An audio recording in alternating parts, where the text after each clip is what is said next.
한서연은 평범하지 않았다. 23살, 서울의 명문대를 수석 졸업한 후 미국 유학까지 마치고 돌아온 그녀는 국내 유력 언론사의 최연소 국제부 기자로 발탁됐다. 기자라기보단 더 잘 꾸며진 단어를 써야 할지도 모른다. 개척자, 모험가, 혹은 경계인의 초상. 그녀는 언제나 낯선 것에 이끌렸다. 이번 출장의 목적지는 아프리카, 케냐. 그녀는 자신이 맡은 기획 시리즈 21세기 여성의 삶 중 아프리카 여성들의 가족관과 결혼 문화를 직접 취재하기 위해 케냐 남부의 마사이 지역으로 향하고 있었다. 이곳은 세계의 끝자락 같았고 동시에 지구의 심장처럼 뜨거운 숨결이 느껴지는 곳이었다. 로이토키토 공항에 도착하시면 저희 현지 통역 담당자가 마중 나올 겁니다. 출발 전 회사에서 들은 말대로 작은 활주로에 가까운 공항에는 현지인 남성이 기다리고 있었다. 그는 서연을 보자 미소를 지으며 말했다. 안녕하세요. 저는 타보입니다. 서울에서 오신 기자님이시죠? 타보. 30대 초반쯤 되어 보였고 단정한 셔츠 차림에 영어와 한국어가 섞인 말투는 어색하면서도 정겨웠다. 한국말 잘하시네요. 혹시 한국에 계신 적 있으세요? 네, 대학교 때 1년 정도 교환학생으로 서울에 있었어요. 마포 근처에 살았죠. 서연은 웃으며 고개를 끄덕였다. 낯선 땅에서 들리는 익숙한 언어는 그 자체로 위안이었다. 차량으로 이동한 지 4시간, 바퀴는 비포장도로 위로 덜컹이며 달렸고 창밖에는 끝없이 펼쳐진 붉은 대지와 키 큰 아카시아 나무, 그리고 멀리서 걸어오는 전통 복장을 한마사이 사람들이 보였다. 그 풍경은 사진 속 아프리카가 아니었다. 살아 숨쉬는 현실이자 고요한 충격이었다. 현지 촬영을 위해 머물 게스트하우스는 간이 숙소처럼 단출했지만 그녀는 개의치 않았다. 오히려 도시의 복잡함에서 벗어난 이곳의 고요함이 마음에 들었다. 그날 오후 서연은 타보와 함께 근처 마을을 둘러보던 중 한 남자를 만났다. 강렬한 햇살 아래에서도 우뚝 선 체격, 선명한 피부색, 그리고 눈빛에 깃든 자유로움. 그가 바로 자발이었다. 처음 보는 얼굴이네요. 기자분이세요? 자발이는 유창한 영어로 말을 건넸고 서연은 가볍게 고개를 숙였다. 네, 한국에서 왔어요. 마사이 지역의 가족 문화를 취재하러요. 그는 짧게 웃으며 손을 내밀었다. 자바리입니다. 마을 가이드 겸 지역 문화 해설을 하고 있어요.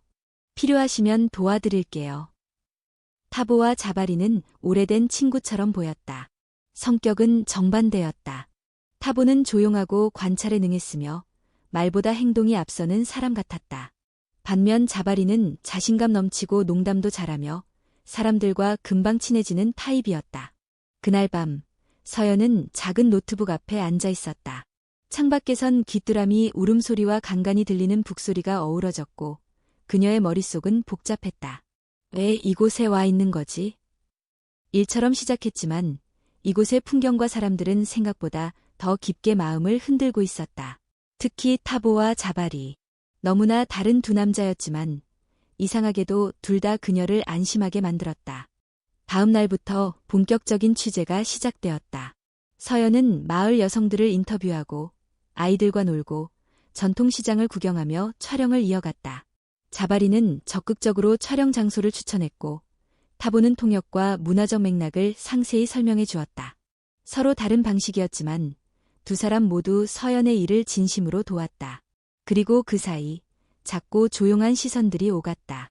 어느 날 마을 촌장이 서연에게 말했다. 당신은 질문을 잘하는군요. 하지만 이곳의 진짜 이야기를 알려면 마음을 여는 법도 배워야 해요. 서연은 고개를 끄덕였다. 그녀는 이미 느끼고 있었다. 이곳에서의 취재는 단순한 기사 작성을 넘어 스스로의 고정관념을 깨는 여정이라는 것을, 그리고 어쩌면 이 여정의 끝에는 예상하지 못한 감정이 기다리고 있을지도 모른다고. 서연이 케냐에 도착한 지 일주일이 지났다.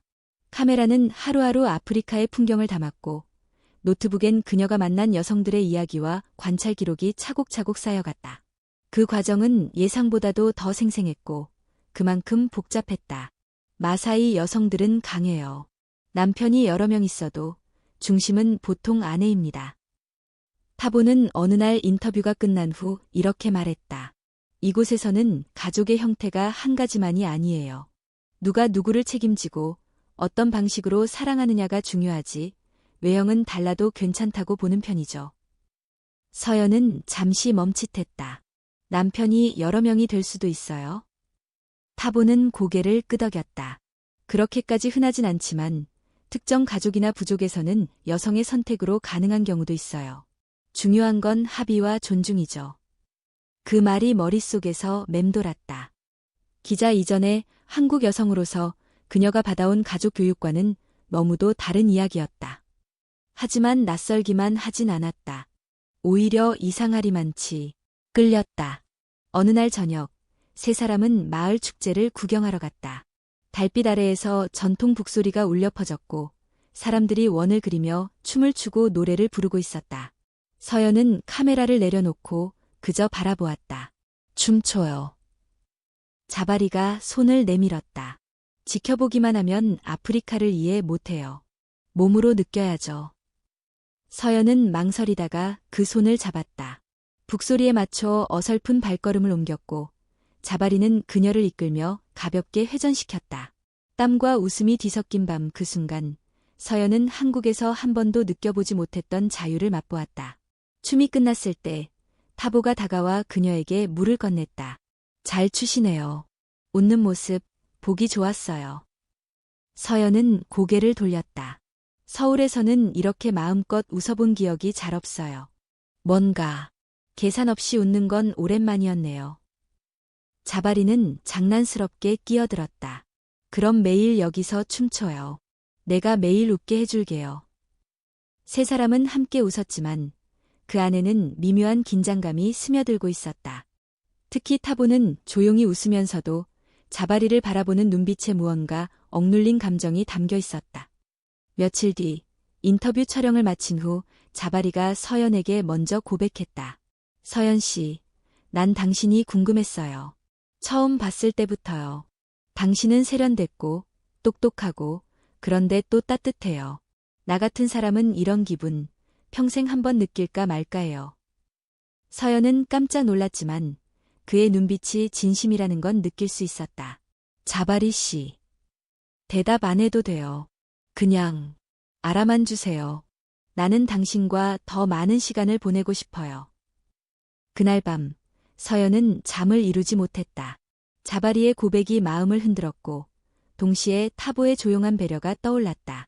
타보는 매일 아침 그녀가 촬영 장소에서 다치지 않도록 미리 위험 요소를 점검해 주었고 때로는 무거운 장비를 말없이 들어주곤 했다.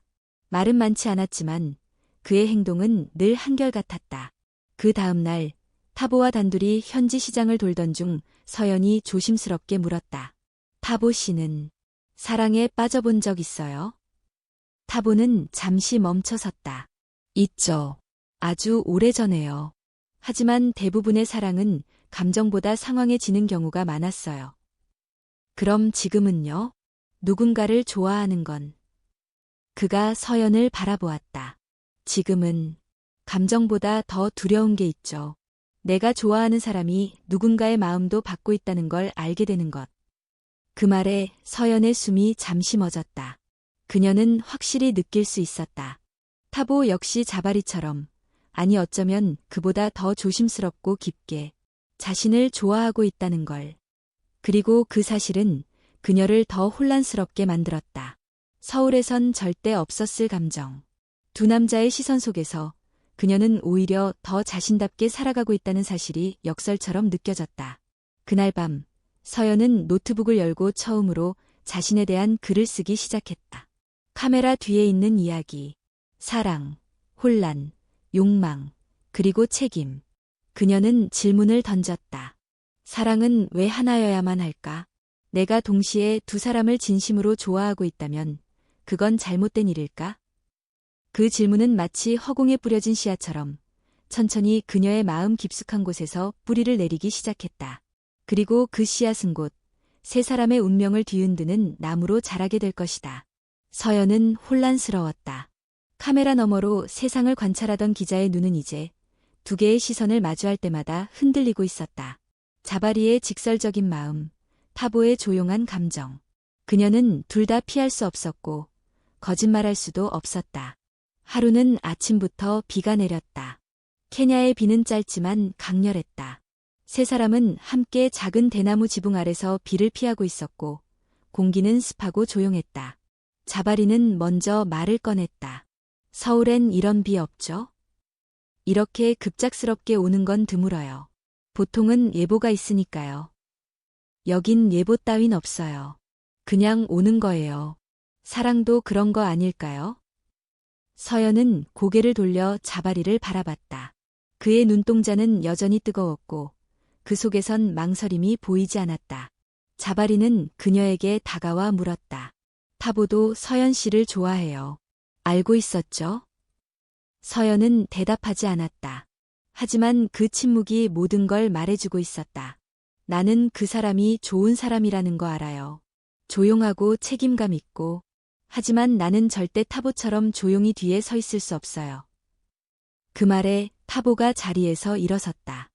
그는 자바리를 향해 조용히 말했다. 이건 경쟁이 아니야. 그래요. 아니죠. 그런데 서연 씨는 우리가 뭘 원하는지 몰라도 본인은 뭘 원하는지 더 이상 모르는 것 같아요.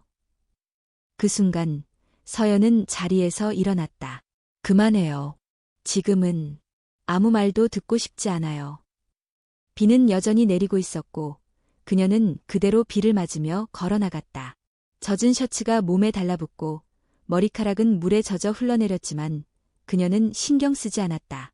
그날 밤 게스트하우스에 돌아온 서연은 몸살에 걸렸다. 두통과 열기, 그리고 가슴 속의 복잡한 감정들이 한꺼번에 그녀를 덮쳤다. 타보가 조용히 문을 두드리고 들어왔다. 괜찮아요? 서연은 이불 속에서 조용히 고개를 끄덕였다. 그는 약과 따뜻한 차를 놓고 나가려 했지만 그녀가 손을 뻗어 그를 붙잡았다. 잠깐만요. 여기 있어주세요. 타보는 말없이 그녀 옆에 앉았다. 어둠 속에서 둘은 한동안 아무 말도 하지 않았다. 하지만 그 침묵이 오히려 서로의 감정을 드러내는 유일한 방식이었다. 왜 아무 말도 안 해요? 서연이 물었다. 당신이 나를 선택하지 않아도 돼요. 하지만 나는 당신이 외롭지 않았으면 좋겠어요. 그 말은 의외로 서연을 더 아프게 했다. 그녀는 문득 이런 생각을 했다. 타보는 자신을 안아주고 싶어하는 사람이었고 자바리는 자신을 놓지 않겠다는 사람이었다. 그리고 그 사이에서 그녀는 어느 한 사람만을 향해 걸을 자신이 없었다. 며칠 후 서연은 인터뷰차 마사이 여성 공동체를 다시 방문했다. 그곳에서 만난 한 여성이 말했다. 우리 공동체에선 여성이 2명의 남편을 둔 사례도 있어요. 물론 흔하진 않죠. 하지만 중요한 건 진심이에요. 누구와 살든 서로가 서로를 존중한다면 가족이 될 수 있어요. 서연은 놀라 물었다. 정말로 질투나 갈등 없이 가능한가요? 있죠. 질투도 있고 싸움도 있어요. 하지만 그건 하나의 과정일 뿐이에요. 사랑이란 건 누굴 가지는 게 아니라 누굴 함께 지켜내는 거예요. 그 말은 서연의 머리를 내리치는 듯한 충격이었다. 그날 저녁 세 사람은 모닥불 앞에 앉았다. 서연이 먼저 입을 열었다. 나는 둘 다 좋아요. 다른 이유로. 자바리 씨와 함께 있으면 숨이 트이고 내 안에 있던 용기가 되살아나요. 타보 씨는 내 불안을 잠재워줘요. 나를 돌아보게 만들어요. 그런데 누군가를 선택한다는 건 누군가를 포기해야 한다는 뜻이죠. 자바리는 불쑥 말했다. 우리가 굳이 선택을 강요할 필요는 없어요. 타보도 이어 말했다. 그렇다고 감정을 무시할 수도 없죠.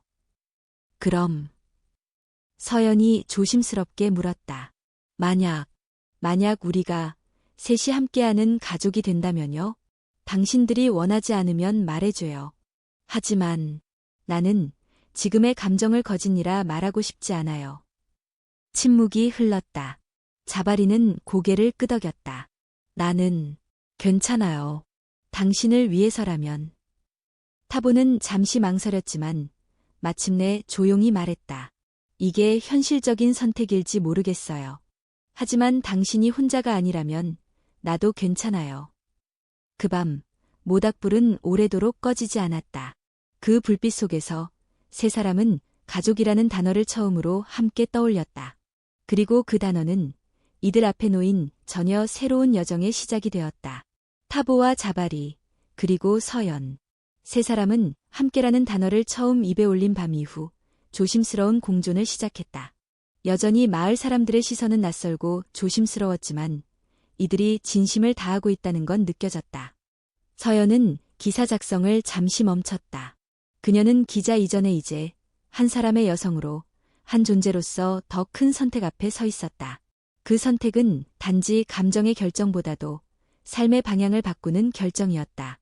며칠 뒤, 세 사람은 마을 촌장을 찾아갔다. 불 앞에 앉아 묵묵히 이야기를 듣던 촌장은 이들의 이야기에 조용히 귀를 기울였다. 당신들은 지금 무척 어려운 길을 가려 하고 있소. 그가 조용히 입을 열었다. 마사이 전통에서 한 여성이 여러 남성과 가정을 이루는 건 드문 일이오. 그러나 아주 예외적인 경우 모두의 동의와 진심이 있다면 공동체는 그 선택을 존중해준 적도 있었소. 서연은 물었다. 우리를 받아들일 수 있을까요? 그건 당신들의 행동에 달려 있소. 진심은 시간이 지나면 보이게 마련이지. 촌장의 답은 명확하지 않았지만 그것이 바로 이들의 첫 번째 관문이었다. 다음 날부터 세 사람은 공동체 일에 조금씩 참여하기 시작했다. 자바리는 남성들과 함께 가축을 돌보고 타보는 아이들에게 글을 가르쳤다. 서연은 여성들과 함께 옷감을 염색하고 식사를 준비하며 소통을 늘렸다. 카메라는 이제 풍경을 담기보다 사람들의 눈빛과 손짓을 더 자주 비쳤다. 시간이 조금씩 흐르자 마을 사람들은 세 사람을 향한 경계를 서서히 풀기 시작했다. 누군가는 여전히 수군댔고 누군가는 고개를 갸웃했지만 분명한 건 이들의 삶의 방식이 단지 파격이 아니라는 점이었다. 그 속엔 서로를 향한 배려와 책임이 존재하고 있었다. 그러던 어느 저녁, 세 사람은 작은 언덕에 올랐다. 그곳은 해가 질 때 가장 아름다운 풍경이 펼쳐지는 장소였다. 분홍빛 구름이 펼쳐지고 붉은 대지는 금빛으로 물들어갔다. 서울에선 이런 하늘 본 적 있어요? 자바리가 물었다. 서연은 고개를 저었다. 서울의 하늘은 건물들에 가려져 있어요. 여긴 다 보여요. 하늘도, 땅도, 내 마음도. 타보가 조용히 말했다. 당신의 마음이 이곳에 있다는 건 알겠어요. 하지만 서울의 마음은요? 서연은 한참을 망설이다. 결국 입을 열었다. 엄마에게 연락해야겠어요. 그날 밤, 서연은 한국에 있는 어머니에게 전화를 걸었다. 화상통화를 거절한 채 조용히 이어폰을 낀 어머니의 목소리는 단호했다. 그렇게 오래 연락 없더니 결국 이 말 하려고 전화했니? 엄마, 나 지금 여기서 누군가를 사랑하게 됐어. 아니, 두 사람을. 뭐라고? 두 사람. 서연은 숨을 깊게 들이쉬었다. 이상하게 들릴 수 있어. 하지만 이건 감정이 아니야. 삶이야. 책임지고 싶어. 그건 책임이 아니라 무책임이야. 내가 어떤 가정에서 자랐는지, 우리가 얼마나 정직하게 살아왔는지 알면서 어떻게 그런 결정을 할 수가 있어? 서연은 조용히 대답했다. 엄마, 나는 엄마가 바랐던 길을 충분히 걸었어. 좋은 학교, 좋은 회사, 좋은 성적. 하지만 지금 처음으로 좋은 사람들과 함께하고 있어. 누가 나를 이해 못하더라도 나는 이 길을 후회하고 싶지 않아. 잠시 침묵이 흘렀다. 이내 어머니의 목소리가 낮게 흔들렸다. 다치지 마라. 그 말밖에 할 수가 없구나. 전화를 끊고 나서 서연은 한동안 움직이지 못했다. 그녀의 두 눈에는 눈물이 고여 있었지만 그 눈물은 후회의 눈물이 아니었다. 그건 이해받지 못하는 것을 감수하겠다는 용기에서 나오는 눈물이었다. 며칠 후 마을 공동체의 장로회의에서 촌장은 최종 결정을 발표했다. 한서연, 타보, 자바리. 세 사람은 이 공동체의 새로운 가족으로 받아들여지오. 비록 관습 밖의 길이지만 그 속에 사랑과 존중이 있다면 그것이 우리가 지켜야 할 전통이오. 그 순간 마을 사람들 사이에서 조용한 박수가 퍼져나갔다. 아이들은 웃었고 여성들은 고개를 끄덕였다. 서연은 가슴 깊은 곳에서 벅찬 울림을 느꼈다. 그날 밤 세 사람은 작은 의식을 치렀다. 자바리는 손수 만든 가죽 팔찌를 서연의 손목에 채워주었고 타보는 전통 문양이 새겨진 조약돌을 선물했다. 세 사람은 서로의 손을 맞잡고 하늘을 바라보며 말없이 약속했다. 우리는 선택했다. 누군가의 기준이 아닌 우리의 방식으로. 그리고 그 선택이 만든 길 위에서 함께 걷겠다. 케냐 마사이 마을의 하늘은 어느 때보다 맑았다. 햇살은 선명했고 붉은 대지는 따뜻한 온기를 품고 있었다. 마을 입구에는 전통 장식이 걸렸고 아이들은 알록달록한 천을 두르고 나무 악기를 두드리며 노래를 부르고 있었다. 서연은 아직 실감이 나지 않았다. 그녀가 결혼한다는 사실도, 그것이 두 사람과 동시에 이루어진다는 것도 여전히 현실 같지 않았다. 하지만 눈앞에 서 있는 타보와 자바리의 얼굴을 보자 이 모든 것이 선택이 아닌 운명처럼 느껴졌다. 전통의식은 해가 지기 전에 시작되었다. 서연은 흰 드레스 대신 붉은색과 파란색이 어우러진 마사이 전통천을 두르고 목에는 구슬 장식의 목걸이를 걸었다. 머리는 단정히 묶였고 눈가에는 은은한 전통 문양이 그려졌다. 자바리와 타보는 각자 자신이 속한 부족의 옷을 입고 의식에 임했다. 장로는 세 사람 앞에 선 채로 조용히 입을 열었다. 오늘 우리는 익숙하지 않은 형태의 사랑을 축복하려 합니다. 이 사랑은 흔하지 않고 모두가 이해할 수는 없습니다. 하지만 진심은 언제나 길을 만들어줍니다. 이어 그는 작은 나무 조각 3개를 꺼내어 각각에게 하나씩 건넸다. 이 조각은 당신들의 마음입니다. 지금 이 3조각을 하나로 엮어 땅에 묻으십시오. 그리고 이 자리에 선 모든 이들에게 약속하십시오. 함께 지켜낼 것을. 서연은 타보와 자바리의 손을 각각 맞잡았다. 그리고 세 사람이 함께 작은 구덩이를 파고 나무 조각을 함께 묻었다. 그 위에 장로가 준비한 꽃잎을 뿌리며 선언했다. 이제 당신들은 한 가정입니다. 하늘도 땅도 오늘의 선택을 기억할 것입니다. 마을 사람들은 박수를 쳤고 아이들은 춤을 추기 시작했다. 북소리가 울려 퍼졌고 그들의 결혼은 마을 전체의 축제로 번졌다. 밤이 되자 넓은 들판 위에 모닥불이 피워졌다. 마을의 모든 사람들이 모여 앉아 음식을 나누고 노래하고 춤을 추었다. 서연은 그 한가운데에서 자바리와 함께 춤을 췄고 타보는 그녀를 바라보다 조용히 미소 지었다. 그 순간 서연은 문득 이렇게 생각했다. 이곳에서는 내가 특별한 존재가 아니다. 나는 그저 누군가를 사랑하고 누군가에게 사랑받는 사람일 뿐이다. 하지만 세상의 모든 축복이 영원히 지속되는 것은 아니었다.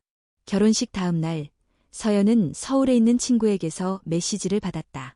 사진 한 장과 함께 짧은 문장이 적혀 있었다. 너 지금 기사 떴어. 링크를 클릭하자 한 포털 뉴스 사이트가 열렸다. 단독 국제결혼도 넘어서 한국 기자, 아프리카에서 두 남성과 결혼 논란. 문화체험인가? 윤리 파괴인가? 기사에는 그녀의 이름과 사진, 그녀가 쓴 SNS 일부, 그리고 결혼식 장면이 담겨 있었다. 일부 누리꾼들은 댓글로 비난을 쏟아내고 있었다. 한국 이미지 다 망쳐놓네. 무슨 종교야 이건? 부끄러운 줄 알아야지. 그녀는 핸드폰을 내려놓고 한참을 말없이 앉아 있었다. 자바리가 조용히 다가와 물었다. 괜찮아요? 아니요. 근데 괜찮아질 거예요. 타보는 화면을 보고 조용히 말했다. 예상했던 일이에요. 당신이 한국에서 왔다는 건 이런 시선을 감당해야 한다는 뜻이었죠. 서연은 고개를 끄덕였다. 하지만 나는 숨지 않을 거예요. 이게 누군가에겐 이상하게 보여도 우리에겐 진짜니까. 그녀는 노트북을 꺼내고 오랜만에 글을 쓰기 시작했다. 기자가 아닌 한 사람으로서 당신들은 나를 이해하지 못할 수도 있다. 그러나 나는 내 사랑을, 내 가족을 부끄러워하지 않는다. 나는 남들이 정해준 윤리가 아닌 내가 책임질 수 있는 삶을 선택했다. 이 삶이 누군가에게는 경계가 되겠지만 또 누군가에게는 희망이 되기를. 며칠 뒤 케냐에 있는 한국 대사관을 통해 기자들이 연락을 해왔다. 서연은 공식 인터뷰는 거절했지만 몇몇 독립 다큐멘터리 제작자들에게는 이야기를 들려주기로 했다. 사랑은 국가의 허가를 받을 필요가 없어요. 우리가 싸워야 하는 건 제도보다도 정상이라는 말의 폭력성이에요. 인터뷰는 서서히 번역되어 유튜브로 퍼졌고 몇몇 진보적인 여성 커뮤니티에서 그녀의 이야기를 지지하는 움직임도 생겼다. 물론 여전히 많은 반대와 비난이 있었지만 서연은 흔들리지 않았다. 이제 그녀는 선택을 했고 그 선택 위에 살아갈 준비가 되어 있었다. 그녀는 자바리와 타보의 손을 잡고 말했다. 이제 진짜 시작이에요. 우리 셋이 가족이라는 걸 세상이 알게 될 테니까요. 결혼식이 끝나고 축제의 여운이 사라진 뒤 마을은 다시 평소의 고요함을 되찾았다. 하지만 서연의 삶은 이제 전혀 다른 결로 흘러가고 있었다. 그녀는 더 이상 방문자가 아니었다. 이제 그녀는 이 마을의 한 가족이자 구성원이었고 두 사람의 아내였다. 세 사람이 함께 지내는 집은 마을 끝자락, 나무 울타리로 둘러싸인 작은 초가였다. 정면엔 넓은 들판이 펼쳐졌고 아침이면 해가 집 안 깊숙이 스며들었다. 생활은 단순했고 때로는 불편했다. 전기와 인터넷은 제한적이었고 물도 길어와야 했다. 하지만 서연은 이곳에서 처음으로 속도에 쫓기지 않는 삶을 경험하고 있었다. 타보는 아침 일찍 일어나 근처 학교에서 아이들을 가르쳤고 자바리는 가축을 돌보거나 관광객을 위한 가이드 일을 했다. 서연은 여전히 카메라를 들고 마을의 풍경과 사람들을 담았고 주기적으로 온라인 매체에 기사를 보내며 소소한 수익을 얻었다. 집안일은 자연스럽게 분담되었다. 자바리는 요리에 재능이 있었고 타보는 물과 나무를 담당했다. 서연은 정리와 기록, 그리고 가끔은 마을 여성들과 함께 수공예를 배우며 하루를 채웠다. 그러던 어느 날 서연은 몸이 무겁고 어지럽다는 느낌을 받았다. 처음엔 단순한 피로라 생각했지만 증상은 점점 선명해졌다. 속이 울렁이고 향신료 냄새에도 민감해졌으며 아침마다 어김없이 피곤함이 몰려왔다. 자바리가 먼저 눈치챘다. 요즘 많이 피곤해 보여요. 혹시 어디 아파요? 그냥 잠을 잘 못 잔 것 같아요. 타보도 걱정스러운 얼굴로 말했다. 병원에 가보는 게 어때요? 나이로비에 있는 병원에 지인 있어요. 같이 가줄게요. 며칠 후 세 사람은 함께 도시로 향했다. 병원에서의 진료는 길지 않았다. 의사는 초음파 사진을 보여주며 조용히 말했다. 축하합니다. 임신이네요. 약 6주 정도 되었습니다. 순간 시간은 정지된 듯했다. 서연은 의사의 말이 귀에 맴돌았다. 임신. 자바리와 타보는 동시에 그녀를 바라봤다. 눈빛엔 놀람과 기쁨, 그리고 막연한 불안이 섞여 있었다. 귀가하는 차 안, 세 사람은 아무 말도 하지 않았다. 서연이 먼저 입을 열었다. 기뻐요. 정말. 믿기지 않지만 기뻐요. 자바리는 웃으며 말했다. 우리 아빠 되는 거네요. 둘 다. 타보는 조용히 미소 지었다. 중요한 건 아이가 건강하게 태어나는 거예요. 그리고 우리가 셋이서 함께 이 아이를 책임지는 거죠. 하지만 서연의 마음속엔 작은 그림자가 생겨나고 있었다. 문득 떠오른 질문 하나. 누구의 아이일까? 그녀는 곧 자신에게 되물었다. 그게 정말 중요할까? 임신 사실이 마을에 알려지자 사람들은 진심으로 축하해 주었다. 여성들은 배를 쓰다듬으며 전통적인 태교 방법을 알려주었고 아이들은 매일 집 앞을 지나다니며 아기 언제 나와요? 하고 물었다. 서연은 자신의 몸이 변화하는 것을 하나하나 느꼈다. 몸은 더디고 무거워졌지만 마음은 오히려 더 단단해졌다. 자바리는 그녀가 먹고 싶다는 것이 있으면 어디든 다녀왔고 타보는 매일 밤 조용히 그녀의 배에 손을 얹고 책을 읽어주었다. 태어날 우리 아기야. 너는 세 사람의 사랑으로 자라고 있어. 이 세상 누구보다 넓은 마음을 가질 수 있기를 바란다. 그 목소리는 작았지만 방 안에선 가장 큰 울림이었다.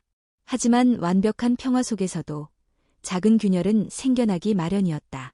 자바리는 점점 더 자주 서운해했다. 요즘엔 타보 형이랑만 이야기하는 것 같아요. 나랑은 멀어진 느낌이에요. 타보 역시 말은 없었지만 서연이 자바리와 웃으며 장난치는 모습을 볼 때면 미묘한 질투심이 생겼다. 서연은 양쪽을 오가며 균형을 맞추려 했지만 임신 중의 감정 변화는 그녀를 더욱 예민하게 만들었다. 어느 날 밤, 세 사람은 마당에 앉아 별을 보고 있었다. 자바리가 조용히 말했다. 우리 이대로 계속 괜찮을까요? 셋이서 정말로 한 가족이 될 수 있을까요? 타보가 대답했다.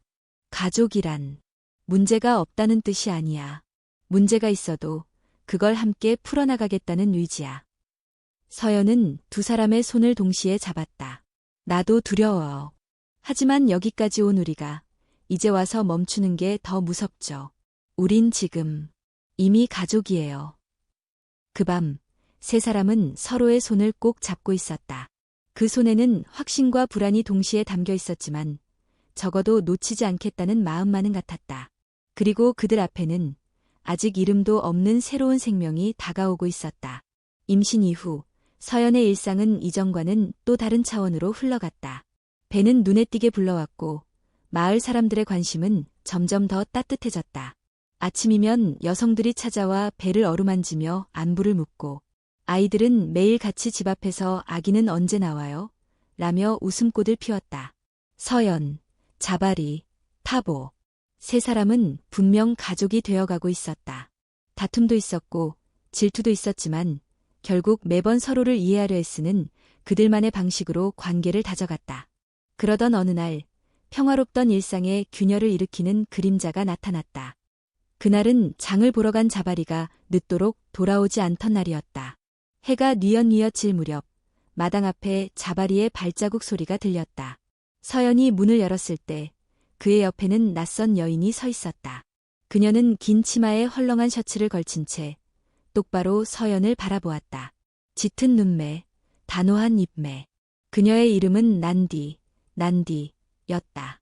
자바리의 과거 연인이었다. 안녕하세요. 이름은 난디예요. 혹시 잠깐 이야기 나눌 수 있을까요? 서연은 당황했지만 고개를 끄덕였다. 타보도 마당에 나와 세 사람을 바라보고 있었다. 난디는 거두절미하고 말했다. 자바리의 아이를 가졌어요. 몇 달 전 일이에요. 그가 당신과 결혼한 걸 들었지만 이건 그냥 넘어갈 수 없는 일이에요. 서연의 머릿속이 하얘졌다. 자바리는 눈을 감은 채 한참을 말없이 있었다.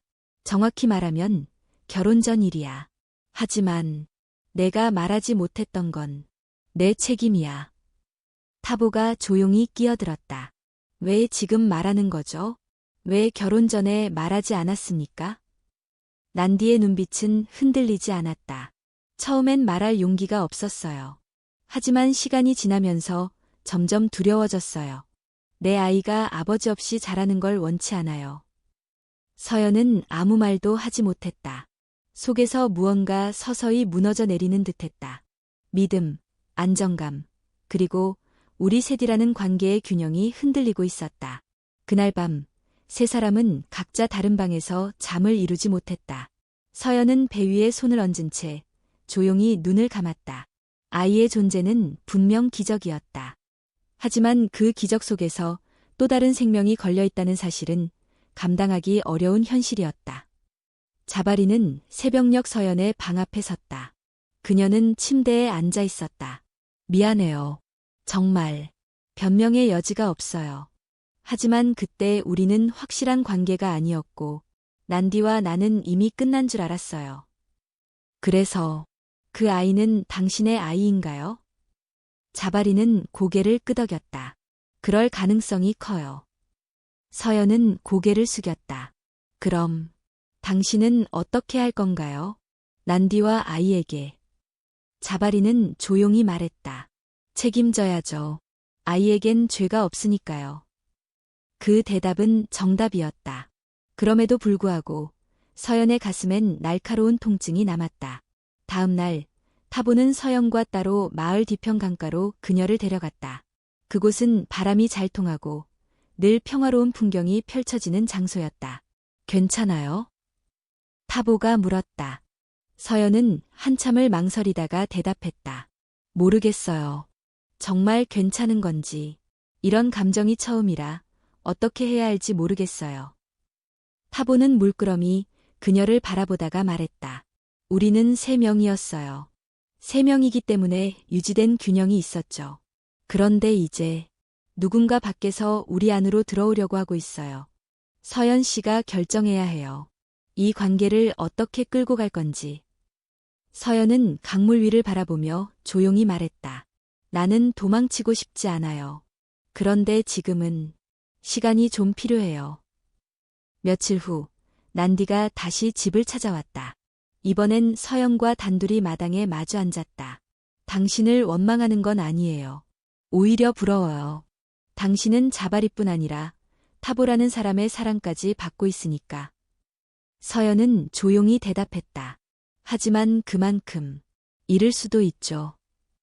그래도 나는 당신처럼 용기 내지 못했어요. 나는 자바리를 붙잡지 못했고 당신은 붙잡았어요. 난디는 자리에서 일어서며 말했다. 나는 이 마을을 떠날 거예요. 하지만 우리 아이는 자바리의 아이예요. 그걸 부정하지는 않길 바래요.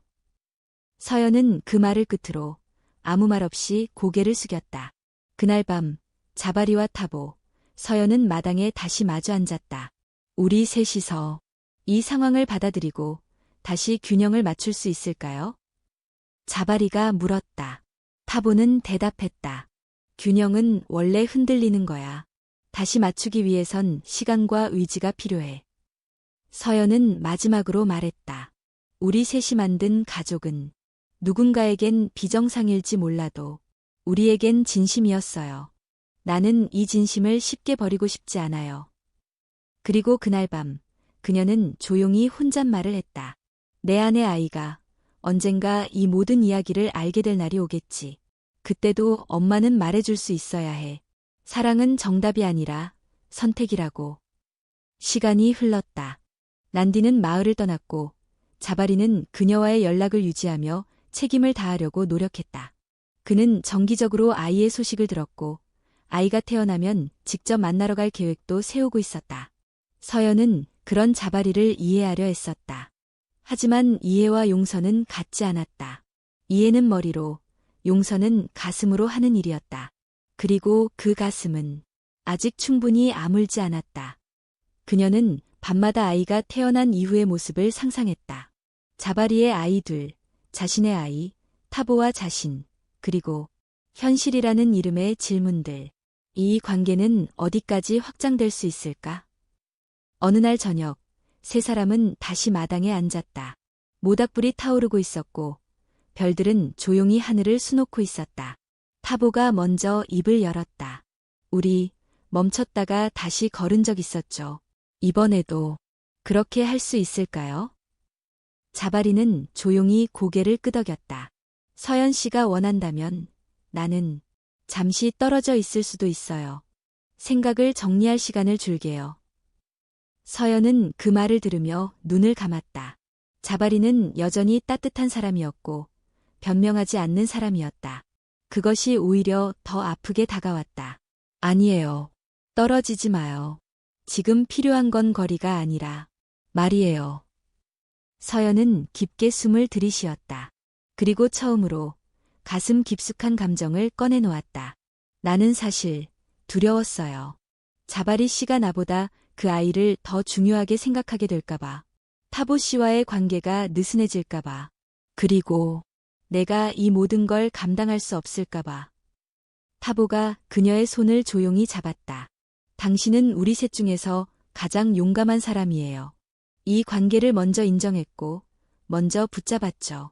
우린 당신만큼 솔직하지 못했어요. 자바리는 자리에서 일어나 서연 앞에 무릎을 꿇었다. 그의 눈엔 눈물이 고여 있었다.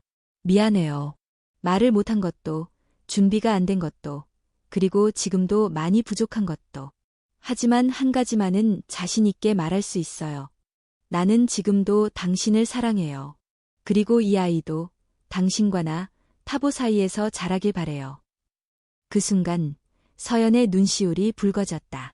이 사랑은 완벽하지 않았다. 하지만 진심이었다. 그녀는 자바리의 손을 잡고 천천히 말했다. 나도 당신을 사랑해요. 그래서 더 무서웠어요. 당신이 떠날까봐, 당신의 마음이 멀어질까봐. 하지만 이제 알겠어요. 사랑은 소유가 아니라 계속 선택하는 거라는 걸. 그날 밤, 세 사람은 오랜 시간 이야기했다. 과거의 일들, 앞으로의 계획, 아이가 태어난 후의 생활, 그리고 세 사람 모두가 바라는 미래에 대해. 며칠 뒤, 서연은 타보와 함께 병원을 다녀왔다. 초음파 화면에는 분명한 심장 박동이 보였다. 작고 빠른, 하지만 강한 박동. 의사는 말했다. 건강하게 자라고 있어요. 안정기만 잘 지나면 문제없을 겁니다. 병원에서 돌아오는 길, 서연은 문득 물었다. 타보 씨는 후회한 적 없어요? 무엇을요? 이런 관계를 선택한 것. 나와 자발이, 우리 셋이라는 걸 받아들이기로 한 순간. 타보는 한참을 생각하다 대답했다. 있었어요. 한 번. 당신이 자바리를 보며 웃을 때 내가 혼자 된 것 같은 느낌이 들었거든요. 하지만 그 감정도 결국 나의 일부였고 나는 그걸 인정하면서 조금씩 성장했어요. 이 관계는 나를 더 좋은 사람으로 만들어줘요. 그 말에 서연은 미소를 지었다. 그녀는 타보의 손을 꼭 잡았다. 나도 그래요. 혼자였다면 이만큼 단단해지지 못했을 거예요. 밤이 되자 세 사람은 다시 모닥불 앞에 앉았다. 서연은 둘을 바라보며 말했다. 우리 다시 약속할까요? 타보가 고개를 끄덕였다. 좋아요. 자바리도 이어 말했다. 이번엔 조금 더 성숙해진 약속으로요. 서연이 말했다. 서로를 질투하지 않겠다는 약속은 이제 안 할래요. 그건 거짓말이니까. 대신 질투하더라도 그걸 말로 표현하겠다고 약속해요. 타보는 웃으며 말했다. 그리고 서운해도 침묵하지 않겠다고 약속해요. 자바리는 손을 내밀며 말했다. 마지막으로 어떤 상황에서도 셋이 함께 이야기할 수 있는 용기를 잃지 않겠다고 약속해요. 세 사람의 손이 다시 마주 잡혔다. 그 손에는 상처도 있었고 온기도 있었다. 그 모든 걸 품은 진심이 그들을 다시 하나로 이어주고 있었다. 하늘에는 별이 총총 떠 있었고 서연의 배속아기는 마치 모든 걸 알고 있다는 듯 조용히 꿈틀거렸다. 이제 그들은 진짜 가족으로 나아가고 있었다. 세 사람이 함께 선택한, 그리고 함께 감당해 나갈 사랑의 길 위로. 서연이 임신한 사실이 한국에 전해진 건 예상보다 빠르고 예기치 않게 벌어졌다. 처음에는 단지 몇몇 블로그나 커뮤니티에서 조용히 언급되었다. 아프리카에서 두 남성과 함께 살고 있는 한국 여성 기자. 현지 문화라지만 이건 너무 극단적인 것 아닌가요? 하지만 어느 순간 하나의 유튜브 영상이 퍼지면서 상황은 급변했다. 한 해외 다큐멘터리 채널이 세 사람의 가족을 주제로 만든 영상이 한글 자막과 함께 온라인에 퍼지기 시작한 것이다. 영상 속 세 사람은 평화로운 모습이었다. 자바리가 들판에서 가축을 돌보고 타보는 아이들에게 글을 가르치고 서연은 부드러운 미소로 아이들의 손을 잡고 있었다. 그리고 화면 말미 세 사람은 함께 서서 인터뷰에 응했다. 우리는 세 명이지만 하나의 가족입니다. 사랑은 형태가 아니라 마음의 방향이에요. 이 영상은 곧 여러 국내 언론사의 관심을 끌었다. TV 토론 프로그램에서는 이들을 주제로 가족의 정의에 대한 토론이 벌어졌고 신문사설은 전통과 진보의 충돌이라는 제목으로 장문에 글을 실었다. 댓글 반응은 극단적으로 갈렸다. 사랑은 자유라고 해도 이건 도를 넘은 거 아닙니까? 아이에겐 아버지가 둘이라니 정상적인 환경에서 자랄 수 있을까요? 그래도 저 사람들 진심이 느껴져요. 남에게 피해주는 것도 아니고. 서연은 마을에서 이 소식을 들었다. 처음엔 두려웠다. 그리고 혼란스러웠다. 하지만 이내 결심했다. 말해야겠어요. 내 목소리로. 며칠 뒤 서연은 서울의 한 독립언론사와 영상 인터뷰를 진행했다. 케냐와의 시차를 감안해 이른 새벽, 랩탑 앞에 앉은 그녀의 표정은 단단하고 침착했다. 기자는 조심스럽게 질문했다. 지금 한국 사회에서는 많은 논란이 일고 있습니다. 혹자는 당신을 가족을 파괴하는 존재라 말하기도 하고, 또 어떤 이들은 새로운 형태의 사랑을 보여주는 사람이라 칭송하기도 합니다. 당신은 스스로를 어떻게 정의하십니까? 서연은 잠시 생각에 잠겼다. 그리고 천천히 입을 열었다. 저는 그저 누군가를 진심으로 사랑했고 그 사랑이 하나의 틀에 담기지 않았을 뿐입니다. 누군가는 제 선택을 불편해하고 또 누군가는 이해하지 못할 겁니다. 하지만 그 누구도 제 삶을 대신 살아주지 않죠.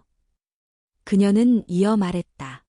가족은 법적 제도나 사회적 기준으로만 정해질 수 있는 것이 아닙니다. 가족은 함께 살아가기로 선택한 사람들의 집합입니다. 서로를 돌보고 책임지고 신뢰하는 것, 그게 우리가 만들고 있는 가족의 방식입니다. 인터뷰 영상은 빠르게 퍼졌다. 비난은 여전했지만 동시에 그녀의 용기 있는 목소리에 감동받았다는 반응도 늘어났다. 한편 한국에 있는 서연의 부모도 그 영상을 보게 되었다. 어머니는 처음엔 화면을 제대로 보지 못했다. 손이 떨렸고 눈물이 고였다. 그러나 화면 속 딸의 모습은 분명했다. 자신의 딸은 행복해 보였고 강해 보였고 무엇보다 자신으로 살아가고 있었다. 며칠 후 어머니는 서연에게 영상통화를 걸었다. 건강해 보이네. 서연은 깜짝 놀라며 눈을 떴다. 오랜만에 보는 어머니의 얼굴은 여전히 단호했지만 그 안엔 무언가 달라진 눈빛이 있었다. 엄마. 쉽지 않았겠다. 너 혼자 그 먼 데서. 엄마, 아냐. 이제는 들을 준비가 된 것 같아. 잠시 침묵이 흘렀고 이내 어머니는 말했다. 아이 사진 보여줄 수 있니? 서연은 배를 쓰다듬으며 살짝 웃었다. 카메라에 비친 그녀의 눈에는 눈물이 고여 있었지만 그 눈물은 이제 외로움의 눈물이 아니었다. 이후 세 사람의 가족은 더 이상 숨지 않았다. 자바리와 타보는 마을 사람들 앞에서 당당히 부부이자 아버지로서의 역할을 강조했고 서연은 지역 여성 공동체에서 다양한 가족의 형태에 대해 강연을 요청받기도 했다. 그녀는 말했다. 우리의 가족이 모든 사람의 기준이 될 수는 없지만 누구에게나 가능성은 열려 있어야 합니다. 사랑의 형태가 하나일 필요는 없어요. 중요한 건 그 안에 진심이 있느냐는 거예요. 어느 날 한 한국 TV 다큐 프로그램 제작팀이 마을을 찾아왔다. 카메라 앞에서 서연은, 자바리는, 타보는 한마디씩 남겼다. 이 가족은 선택이었습니다. 그리고 지금도 매일 그 선택을 다시 하고 있어요. 아이에게 2명의 아버지가 있다는 건 2배의 사랑을 의미합니다. 우린 다름을 인정하는 걸 배워야 해요. 다름이 틀림은 아니니까요. 촬영이 끝난 후 PD는 조용히 말했다. 이건 단순한 사랑 이야기가 아니라 시대의 이야기네요. 감사합니다. 세 분 모두. 그날 밤 세 사람은 모닥불 앞에서 조용히 앉아 있었다. 서연은 두 사람의 손을 맞잡으며 말했다. 세상이 뭐라 해도 나는 오늘도 당신들을 선택해요. 자바리와 타보는 동시에 고개를 끄덕였다. 그리고 내일도. 9개월이라는 시간은 생각보다 빨리 흘러갔다. 강렬한 태양 아래에서 비 내리는 초원의 밤 속에서 사랑과 갈등, 눈물과 웃음이 교차하던 그 모든 계절이 이제 하나의 결말을 향하고 있었다. 그리고 마침내 아이가 태어났다. 새벽, 들판 위로 흐릿한 안개가 피어오르던 시간. 서연은 산통을 느끼고 타보의 손을 꽉 잡았다. 자바리는 이미 마을의 조산사를 불러왔고 작은 집안은 긴장과 기대로 가득 찼다. 몇 시간 후 아이의 울음소리가 방 안을 가득 메웠다. 축하합니다. 건강한 여자아이예요. 서연은 온몸이 무너지는 듯한 기운 속에서도 아이의 얼굴을 처음 마주했을 때 조용히 눈물을 흘렸다. 작고 따뜻한 생명체가 그녀의 가슴 위에 놓였을 때 그녀는 자신이 진짜 어머니가 되었음을 실감했다. 자바리는 숨을 삼키며 말했다. 정말 기적이야. 타보는 조용히 아이의 손을 잡고 중얼거렸다. 넌 사랑 속에서 태어났어. 세 사람의 선택이 너를 여기로 데려왔단다. 며칠 후 마을 사람들은 작은 환영식을 열었다. 여성들은 노래를 부르며 집으로 음식을 가져왔고 아이들은 꽃잎을 뿌리며 웃었다. 그리고 서연의 어머니도 마을에 도착했다. 그녀는 긴 비행 끝에 도착하자마자 말없이 딸을 끌어안았다. 처음 보는 두 사위 앞에서도 감정의 복잡함을 감추지 않았다. 보고 싶었어. 그리고 미안했어. 서연은 눈물을 참으며 웃었다. 여기까지 와줘서 고마워요. 그녀는 어머니의 손을 잡고 아이에게 다가가 말했다. 엄마, 이 아이는 우리 셋의 사랑이에요. 그리고 앞으로도 셋이서 함께 키울 거예요. 어머니는 아이를 품에 안고 조용히 말했다. 너희가 어떤 길을 가든 그 아이가 사랑받고 있다면 그게 가장 중요한 거겠지. 그 순간 무엇보다도 간절히 바라던 이해가 서서히 마음의 언어로 번역되어 전달되기 시작했다. 시간이 흘렀고 아이는 무럭무럭 자라났다. 그녀는 자바리를 보면 아빠, 라 불렀고 타보를 보면 또 다른 아빠, 라고 웃었다.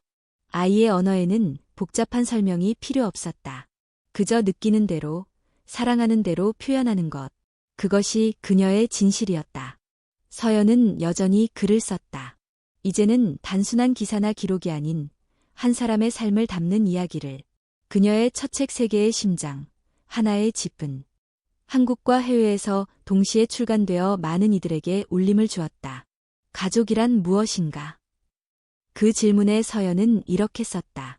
가족은 피로만 연결되지 않는다. 가족은 책임과 신뢰, 그리고 매일 선택하는 사랑으로 이루어진다. 우리는 완벽하지 않지만 매일 서로를 선택해왔고 그 선택이 쌓여 하나의 집을 만들었다. 책은 논란을 불러일으키기도 했지만 동시에 수많은 공감과 지지를 이끌어냈다. 특히 많은 여성 독자들은 그녀에게 편지를 보냈다. 당신의 이야기가 제게 용기를 줬어요. 다름을 두려워하지 않는 삶, 저도 시작해보려 해요. 마을에서도 그들의 삶은 특이한 것이 아닌 존재하는 하나의 방식으로 받아들여졌다. 자바리는 마을 청년들과 함께 농업협동조합을 만들었고 타보는 지역학교에서 정규 교사로 채용되어 교육개혁에 앞장섰다. 서연은 지역 여성들과 함께 미디어 워크숍을 열며 자신의 이야기를 기록하는 힘에 대해 가르쳤다. 그리고 무엇보다 중요한 것은 그들은 서로를 존중하는 방식을 매일 배우고 있었다. 아이에게는 3명의 손이 있었고 3명의 목소리가 있었다. 사랑의 양은 3배였고 배려의 방식은 다채로웠다. 가끔 서연은 자정 무렵 잠든 아이를 보며 마당에 나와 별을 바라보곤 했다. 그녀는 생각했다. 이 삶을 선택한 나를, 이 삶 속에서 함께 걸어준 이들을 나는 끝없이 사랑할 수 있겠다. 어느 날 아이가 물었다. 엄마, 왜 우리 집에는 아빠가 2명이에요? 서연은 웃으며 대답했다. 그건 말이야. 엄마가 2사람을 정말 사랑했기 때문이야. 그리고 2사람도 엄마를 사랑했단다. 그래서 우린 함께 살기로 했지. 아이는 고개를 끄덕이며 말했다.